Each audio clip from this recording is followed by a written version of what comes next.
Hello everyone, welcome to पूर्वास cafe clash. तो जैसे कि इस कोरोना टाइम में, कोविड-19 पैंडेमिक के टाइम में हमारे डॉक्टर्स बहुत ही ज़्यादा इम्पोर्टेंट है।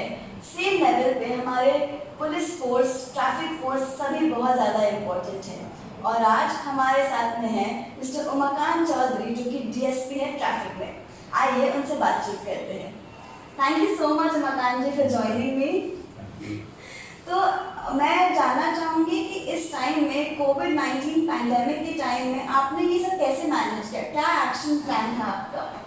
देखिए, जब ये लॉकडाउन शुरुआत हुई, जब लॉकडाउन बंद की, तो वैसी स्थिति थी नहीं कि कोई ट्रैफिक हमारा मूवमेंट होगा। लोगों को घर में ही बंद कर दिया गया था, कर्फ्यू लगा दिया गया था। और उसको लेके अचानक से सारा कुछ हुआ। एक दिन पहले जनता कर्फ्यू लगा और उस पर एक दिन छोड़ के और फिर ये स्टार्ट हो गया। तो हमारे लिए भी, पुलिस फोर्स के लिए भी ये सब कुछ नया था। लेकिन पुलिस ने इसको मैंने जैसे किया कि सामान्य जो पुलिसिंग होती है उसी के साथ मिलकर हम लोगों ने कर्फ्यू के बीच में जो चौराहों पे ड्यूटियाँ होती हैं वो स्टार्ट करी। और उसके बाद फिर नाकाबंदी पॉइंट पे ट्रैफिक के अधिकारियों को लगाया गया, जो जिले की, डिस्ट्रिक्ट की जो बॉर्डर हैं उन सभी पे हमारे एक डीएसपी साहब को इंचार्ज बनाएंगे। और वहाँ पर ट्रैफिक का फोर्स और पुलिस लाइन से का फोर्स और संबंधित थाने का फोर्स। मेरी ड्यूटी इसमें सबसे जो महत्वपूर्ण हाईवे है, नेशनल हाईवे 3, जहाँ से भोपाल से जो आना जाना होता है, तो छिपरा बैरियर के पास मेरी तैनाती थी। और वहाँ पे बहुत सारी ऐसी नई नई चीज़ें हमें देखने को मिली।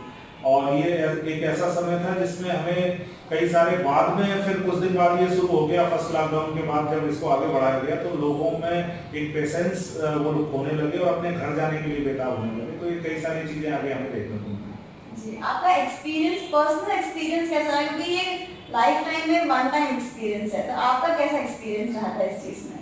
देखिए, शुरुआत में तो एकदम समझ में नहीं आया। शुरुआत में लगा कि पता नहीं क्या है, कर्फ्यू जैसा लगता है, जो पहले भी हम लोगों ने कर्फ्यू देखा है अलग अलग जिलों में जो तैनाती के दौरान। लेकिन बाद में ये समझ में आया कि ये तो एक ऐसी आपदा है जिसका कोई समय काल निश्चित नहीं है। इसका कोई वैक्सीन आया नहीं है कि वैक्सीन हो तो उससे हम इस पर सफल हो पाए। लेकिन अब इसको चलते हुए सिर्फ यही था कि लोगों को दूर रखना, एक दूसरे से दूरी बना के रखनी है, लोगों को अपने घर में ही रखना है। यही एक इसका हल हमें समझ में आया। तो इसके लिए हम लोगों ने अपने स्टाफ को भी मेंटली इसमें किया। दूसरा ये किया कि सारे स्टाफ को हमने अपने घर से, क्योंकि वो घर में भी अगर जाएंगे ड्यूटी करने के बाद तो वो खुद भी, उनके लिए खतरा होंगे, इस वायरस के संक्रमण में शिकार हो सकते हैं घर वाले। तो सबसे पहले हमने ये किया कि हमारे जो पुलिस स्टाफ है उसको घर से हटके होटलों में, मैरिज गार्डन ही अधिग्रहित किए गए और उनमें ठहराया गया। सारी पुलिस के अधिकारी कर्मचारियों को, हमारे सीनियर ऑफिसर्स भी एक मैसेज देने के लिए भी और इन सब बातों को ध्यान में रख के और आगे बढ़ने के लिए पूरी पुलिस फोर्स को, तो हमारे सीनियर ऑफिसर्स भी होटलों में या ऑफिसर्स मेस में रहे, जो अभी तक लगातार जारी है। तो कई सारे ऐसी चीजें की। फिर ये देखा गया कि सबसे पहले हम कहीं उसका शिकार तो नहीं हो रहे, तो हमें क्या सावधानियां बरतना चाहिए, हमारे स्टाफ के लिए पीपी किट है कि नहीं है, मास्क है, सैनिटाइजर वगैरह है कि नहीं है। तो ये सारी बातों का ध्यान रखा गया। जो ऑफिसेज हैं, जो हमारे व्हीकल्स हैं, इन सब में सैनिटाइज इनको भी करवाया गया और सब जगह पंप दिए गए हर थाना लेवल पे कि वो पर डे दिन में 3 से 4 बार अपने थाने को सैनिटाइज करें। जो आने जाने वाले लोग हैं उनसे प्रॉपर डिस्टेंस रखें। और एक तरह से हेल्प डेस्क हमने बाहर ही बना ली थी हर थाने में। एक तो ऐसे समय में कोई आ नहीं रहा था, लेकिन कभी किसी को आना भी पड़ा है तो उससे प्रॉपर दूरी से ही बातचीत की गई। सारे प्रिकॉशनरी मेजर्स को ध्यान में रखते हुए, उन सबको इम्प्लीमेंट करते हुए हमारी पुलिस फोर्स ने बहुत ही सल्यूट वाला काम करा है। तो इस लॉकडाउन पीरियड में इंदौर की सड़कों का क्या हाल था? देखिए, लॉकडाउन में तो सड़कें सुनसान ही थी, लेकिन जैसे जैसे समय बीता, जो जरूरी सामान की जरूरत जो होती है, तो ऐसे कई सारे लोगों को पास जारी किए गए। चाहे वो हमारे शासकीय कर्मचारी हों, एनजीओ के लोग हों, जो कई लोगों को खाना वितरण करने के लिए, नगर निगम के बहुत सारे कर्मचारी इसमें इंक्लूड थे जो राशन भी वितरण कर रहे थे।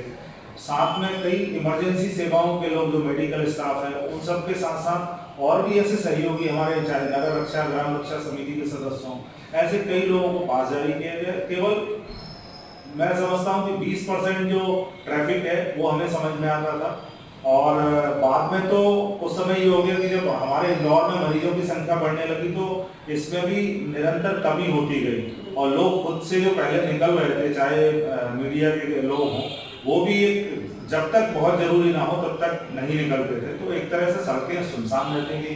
कई बार हम लोगों ने ये देखा कि पूरी सड़कें जा रहे हैं तो जो दूरी हमें 40 मिनट लगते थे कभी शहर को क्रॉस करने में, उसमें हम 10 मिनट में क्रॉस कर लेते हैं। और एक तरीके से एक बड़ा सूना सा माहौल था कि पता नहीं हमारे शहर को क्या हो गया है, इतना अच्छा सब कुछ था, लेकिन ये एक ऐसी बीमारी थी जिसमें सड़कें हमारी सुनसान हो गई थी, वीरान हो गई थी। तो हमारे इंदौर वासियों ने, इंदौरियों ने किस प्रकार आप लोगों की ट्रैफिक में हेल्प करी है, थोड़ा उस बारे में क्या बताएं? देखिए, लोगों ने ये समझा, पहली बार पुलिस की जो इमेज है, जो एक ऐसी इमेज थी जो शायद आम पब्लिक में उतना अच्छा इम्पैक्ट नहीं था पुलिस का, कहीं ना कहीं लोगों में डर का भाव भी रहता था, या एक अलग सी इमेज थी।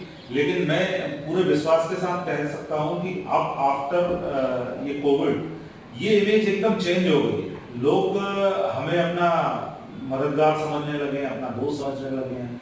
बहुत सारी मदद की लोगों ने, जैसा पुलिस के अधिकारी कर्मचारियों ने कहा वैसा लोगों ने किया, अपने घर में रहे। जब भी किसी को कोई आवश्यकता होती थी तो वो अपने आसपास के मोबाइल जो चल रही है या पुलिस का कोई पॉइंट लगाया तो कर्मचारी अधिकारी निकल रहा है उससे अपनी बात शेयर करते थे। हमारी जो कोरोना की हेल्पलाइन बनी थी उनके जो सेल नंबर दिए गए थे और व्हाट्सएप नंबर, उन पे कई सारे लोगों ने खाने के लिए, छोटी छोटी जरूरतों के लिए, हेल्थ सर्विसेज के लिए सब ने कॉल किया और उनको वो चीज़ें उपलब्ध कराई थी। तो और पब्लिक ने साथ में ये भी देखा कि जो हमारे कर्मचारी लगातार ड्यूटियां कर रहे हैं तो वो घर के आसपास उनको चाय देना, खाने के सामान देना, पोहा खिलाना, ये कई बिस्किट्स अपने मन से ले आना, तो कहीं ना कहीं एक जुड़ाव सा एक हो गया था जो पहले कभी देखने को नहीं मिला। तो एक अच्छा एक पुलिस और पब्लिक का जो एक होना चाहिए रिलेशन, बहुत अच्छी बॉन्डिंग हो गई। बिल्कुल सही, बिल्कुल सही। सर, इस टाइम में क्या हमारे ट्रैफिक रूल्स में थोड़ी बहुत चेंजेस आए थे? देखिए, जब लॉकडाउन हुआ था तो पहली चीज तो कि चौराहों पर ट्रैफिक था नहीं, तो सिग्नल हमने सभी बंद कर दिए थे, और इसमें कहीं भी कोई चालानी कार्रवाई जैसा जो चलता था वो भी हम लोगों ने बिल्कुल टोटली बंद थी, क्योंकि हमें किसी कागज को भी अपने हाथ में नहीं लेना था, किसी से बातचीत भी नहीं करनी थी। और जो भी लोग सड़क पे चल रहे थे वो कहीं ना कहीं इस संक्रमण के दौरान जो मददगार लोग हैं या जो अत्यावश्यक सेवाओं में लगे लोग हैं वही आ जा रहे थे। तो उस समय में ऐसी कोई दिक्कत थी नहीं ट्रैफिक की कि हमें ट्रैफिक मैनेजमेंट को लेके या उसके उल्लंघन को लेके कोई कार्रवाई करनी पड़े। हर एक का उद्देश्य यही था कि हम लोगों की कैसे मदद कर सकें। जी सर, चालान की बात हुई है तो मैं यहाँ पे पूछना चाहूँगी, जो ई चालान होते हैं जो सीसीटीवी से निकलते हैं उनका क्या स्टेटस था? वो भी चालान, चूंकि ट्रैफिक की टोटल बंद था और सिग्नल भी हमारे बंद थे, उन चौराहों पे ये कैमरे लगे होते हैं, तो हमने ई चालान की कार्रवाई नहीं की। लेकिन हमारे जो कंट्रोल रूम है उसमें इन कैमरों के माध्यम से साथ साथ हमने करीब इंदौर पुलिस ने 600 कैमरे और अलग अलग गलियों मोहल्लों में लगाए थे। उन सब का एक सेंट्रल कंट्रोल रूम बनाया हुआ था, उनके फुटेज के आधार पे कि कहीं कोई भीड़ तो नहीं हो रही है, लोग बाहर तो नहीं निकले हैं, इन सब बातों की देखरेख जो है उन कैमरों से हमारी टीम 24 घंटे लगी रहती थी, अलग अलग समय में वो काम करती थी। सल्यूट है ट्रैफिक वालों को, पुलिस वालों को, जो इतना ज़्यादा अपना टाइम सब कुछ डेडिकेट करके अपना सब कुछ छोड़ के काम कर रहे हैं, ड्यूटी पर जा रहे हैं। हमने कई जगह सोशल मीडिया पर ये सारी चीज़ें देखी कि विवेक शर्मा जी, जो कि हमारे inspector general of police Indore के हैं, उन्होंने आपको अप्रिशिएट किया था, किसी आपने ऐसी चीज़ करी थी, जरा उसके बारे में हमें बताइए। देखिए, हमारे आईजी सर का तो वेरी फर्स्ट डे से उन्होंने पूरे जोन को और इंदौर जिले को लीड किया, और वो खुद आगे होके फील्ड में जाते थे जहाँ कि कई लोग जाने से डरते थे, ऐसे संक्रमण वाले इलाके थे जहाँ सब बेहिचक खुद जाते थे और खुद आगे रह के फोर्स के साथ इवन वहाँ चौराहों पर बैठ के उन्होंने खाना भी खाया। तो जब सर ने ये देखा कि हम अपने कर्मचारियों का मनोबल कैसे और बढ़ाएं, तो उस बात को लेके उन्होंने सोचा कि हम गीत हम गाएंगे, कोरोना को हराएंगे। ये कॉन्सेप्ट लेके वो आए, जिसमें हमारे पुलिस के अधिकारी से लेके कोई भी छोटा भी कर्मचारी पर डे 11 बजे एक अपनी प्रस्तुति देता था, और उसमें मेरी भी एक प्रस्तुति थी, यहाँ से हम लोगों ने दी थी, जिसमें वाले सेट के जरिए हम पूरे सभी थानों और जितना भी स्टाफ रहता है वो उस प्रस्तुति को सुनता था।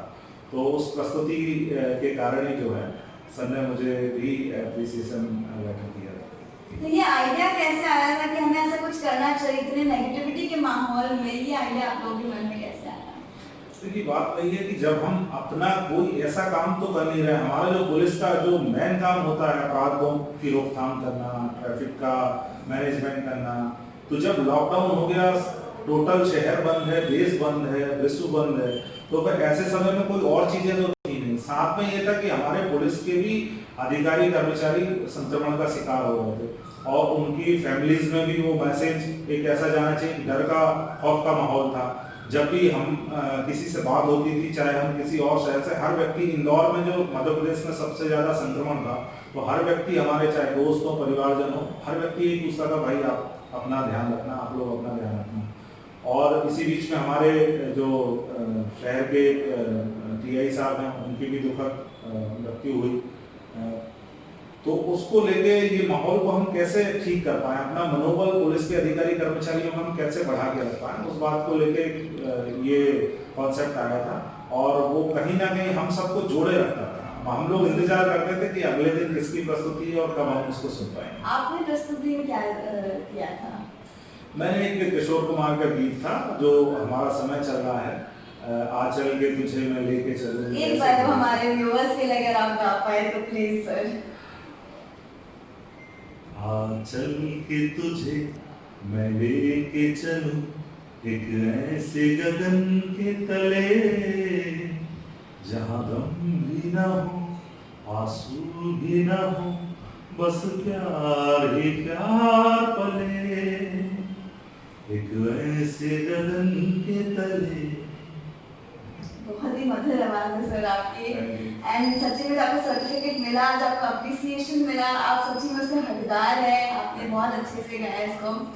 मैं पुलिस फोर्स की अगर बात करूं तो हमारी फोर्स कितनी बड़ी है? जिस टाइम पे हमारी ऑन ड्यूटी थी वो कितनी बड़ी फोर्स थी? हमारा इंदौर में जो ट्रैफिक का अमला है वो 400 का है।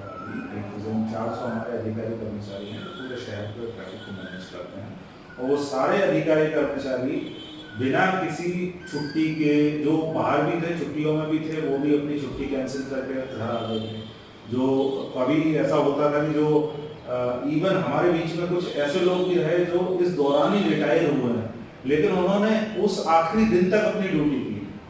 तो कहीं ना कहीं डेडिकेशन, लोगों के मन में ये चीज आई कि हमें ये अपनी लाइफ टाइम में ये मौका मिला है। हो सकता है ये पहले कभी किसी को अपने जीवन काल में सर्विस के दौरान ना मिला हो, बाद में भी ये ना मिले, लेकिन ये एक ऐसा समय है जब हमें अपने पूरा सब कुछ देना चाहिए हमारे विभाग के लिए। तो लोग लगातार रहे, और लोगों ने कभी ये नहीं कहा कि सर हम 12 घंटे हो गए, 14 घंटे हो गए हम लगे हुए हैं। उसके बाद वो परिवार से दूर भी हैं, उस तनाव को भी झेल रहे हैं।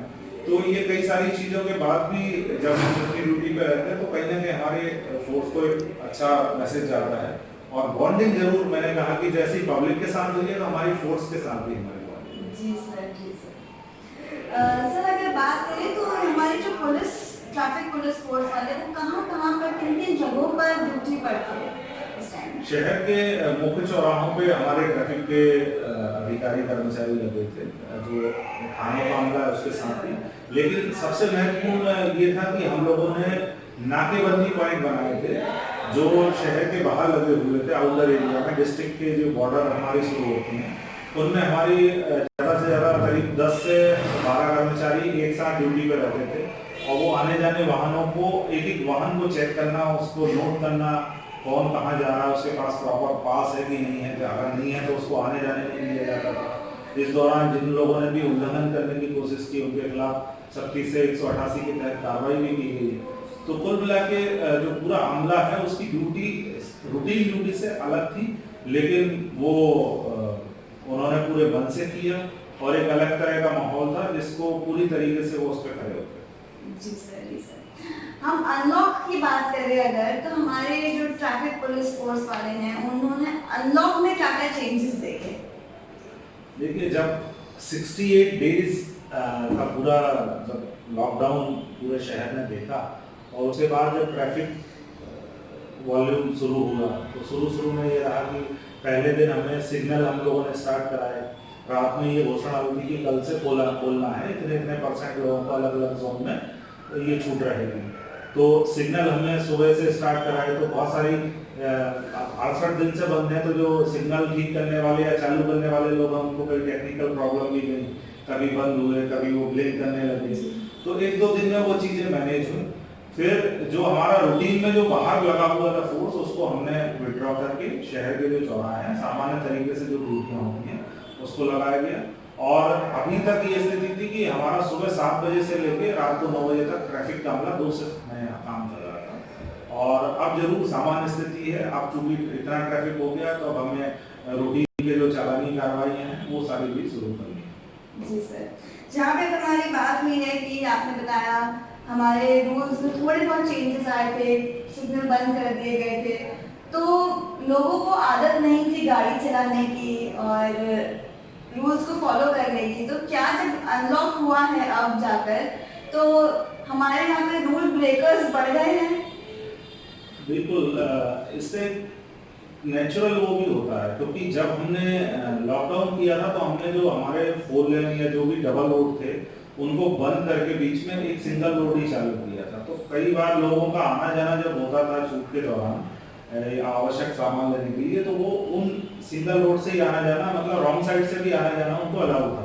तो ये लोगों की हमारा एक ये भी है कि अगर हम 21 दिन लगातार वो काम कर लें, तो एक मन में आ जाता है कि हाँ ये सही है। तो वो मन स्थिति को समझ चेंज करना। अब जब रोड खोल दिए गए, तो लोग रॉन्ग साइड जाने लगे, सिग्नल पे रुकने की उतनी उनको वो नहीं थी कि कोई ट्रैफिक इतना तो है नहीं। तो ये सारी चीज़ों में थोड़ा टाइम लगा, लेकिन अब लोग उस बात को समझ चुके हैं कि हमें पहले जैसे नियम बनाए गए थे उसके हिसाब से चलना। ट्रैफिक की जो भीड़ भाड़ है वो बहुत अधिक हो गई है, तो उस दबाव को झेलते हुए पुलिस के साथ नियमों का पालन करते हुए लोग चल रहे हैं। जी सर। सर, जैसे कि आपकी पोस्टिंग देवास, उज्जैन, बहुत सारी जगह पर हुई है और इंदौर में आपको अभी पोस्टिंग हुई है, तो आपको इंदौर शहर सभी शहरों से अलग कैसे लगता है?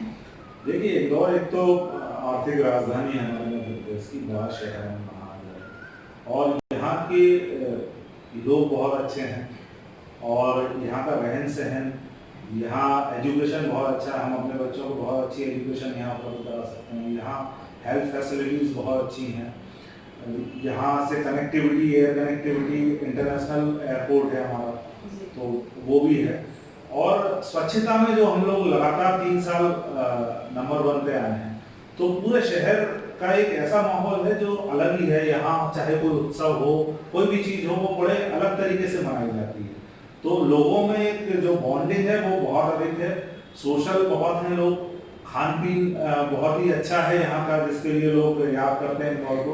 तो इसलिए इंदौर मुझे बहुत पसंद है। जी सर। सर, अंत में आप व्यूअर्स को क्या मैसेज देना चाहेंगे इस लॉकडाउन के बाद? देखिए, मैं यही कहना चाहूँगा कि लॉकडाउन जरूर हमने खत्म किया है, अनलॉक 1 पे हम आए हैं, लेकिन कोरोना संक्रमण अभी खत्म नहीं हुआ, उसकी कोई वैक्सीन नहीं आई है। तो जो नियम बनाए गए हैं सोशल डिस्टेंसिंग का, वो आप पालन करें, बहुत जरूरी हो तभी आना जाना करें, और मास्क जरूर लगाएं, हेलमेट जरूर लगाएं। जब हेलमेट आप पहनेंगे तो मास्क की भी हो सकता है आपको आवश्यकता ना पड़े। तो जो लोगों से जो दूरी बना के रखने का अभी जो समय है, वो जरूर आप उसको फॉलो करें, और अपने परिवार को, खुद को हाथ धोते रहें, साबुन से हाथ धोते रहें, सैनिटाइज जहाँ आपको आवश्यक लगे वहाँ सैनिटाइज भी करते रहें। और एक जरूरी ये है कि ऐसी परिस्थिति है जब एक कोई सामान्य समय से हम लोग बाहर नहीं आ रहे हैं, ये बड़ा ही विपरीत समय है, तो इसमें अपना आपा ना खोएं। अपना एक, कई लोग ऐसे हैं जिनके काम भी चले गए हैं, वो बेरोजगार भी हो गए होंगे कई लोग। तो ये समय कठिन जरूर है, लेकिन हम इससे आगे निकल के आएंगे और बहुत जल्दी सारी चीजें सामान्य हो जाएंगी। तो अपने एक मन को मजबूत करके रखें और आगे बढ़ने का हौसला रखें, यही मैं कहना चाहता हूँ। थैंक यू सो मच मकान जी मुझे ज्वाइन करने के लिए। मैं सभी ट्रैफिक वालों को, पुलिस फोर्स को, हमारे डॉक्टर्स को एक सल्यूट करना चाहूँगी, हैट्स ऑफ, जो वो इस नेगेटिव एनवायरनमेंट में भी अपनी पॉजिटिविटी बनाए रखे हैं। और आप जैसे ऑफिसर्स रहते हैं सर, तो फिर एक अलग ही जोश रहता है सभी के बीच में। Thank you so much.